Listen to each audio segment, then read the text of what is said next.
સુરતના ડિંડોલીમાં ટ્રકમાં ચોરખાના બનાવી દારૂ ઘુસાડવાના કાવતરાનો પર્દાફાશ। 13.87 લાખના મુદ્દામાલ સાથે 2 ખેપિયાઓની ધરપકડ કરાઈ।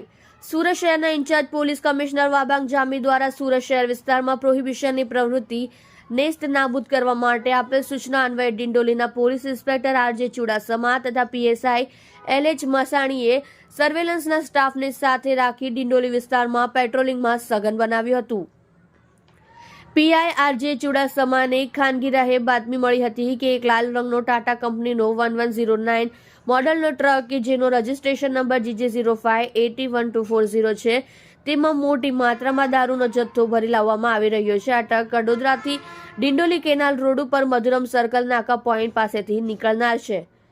માહિતીના આધારે સર્વેલન્સ સ્ટાફને સાથે રાખી બાતમી હકીકતવાળી જગ્યાએ પોલીસ વોચમાં ગોઠવાઈ ગઈ હતી। દરમિયાન બાતમી હકીકતમાં જણાવ્યા પ્રમાણેનો ટાટા કંપનીનો ટ્રક આવતા તેને રસ્તામાં રોકી તપાસ કરતા ટ્રકમાં ચાલક તથા તેની બાજુમાં એક ઇસમ તથા હતા જેમની અટકાયત કરાઈ હતી। ટ્રકની તલાશી દરમિયાન ટ્રકમાં બનાવેલ ચોરખાનામાંથી ભારતીય બનાવટની અલગ અલગ બ્રાન્ડની દારૂની 180 મિલીની બોટલ નંગ 3120 જેની કિંમત રૂપિયા 3,86,400 તથા ટાટા કંપનીનો ટ્રક જેની કિંમત રૂપિયા 10 લાખ તથા 2 મોબાઈલ કિંમત રૂપિયા 1,000 સહિત કુલ રૂપિયા 13,87,400 નો મુદ્દામાલ કબજે કરાયો હતો।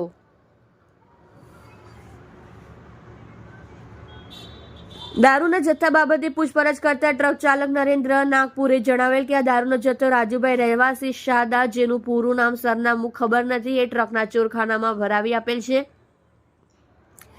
તેમજ દારૂનો જથ્થો સુરતમાં કોને આપવાનો છે તે સુરત પહોંચ્યા પછી ફોનથી જણાવશે તેમ જણાવેલું હતું। આ ટ્રક ચાલક નરેન્દ્ર દત્તાત્રેય નાગપુરે તથા અજય ઉર્ફે લંગડો ઠાકોરભાઈ ગામિતની ગુનાના કામે અટક કરી દારૂનો જથ્થો મોકલનાર રાજુભાઈને વોન્ટેડ જાહેર કરી કાયદેસરની કાર્યવાહી હાથ ધરવામાં આવી।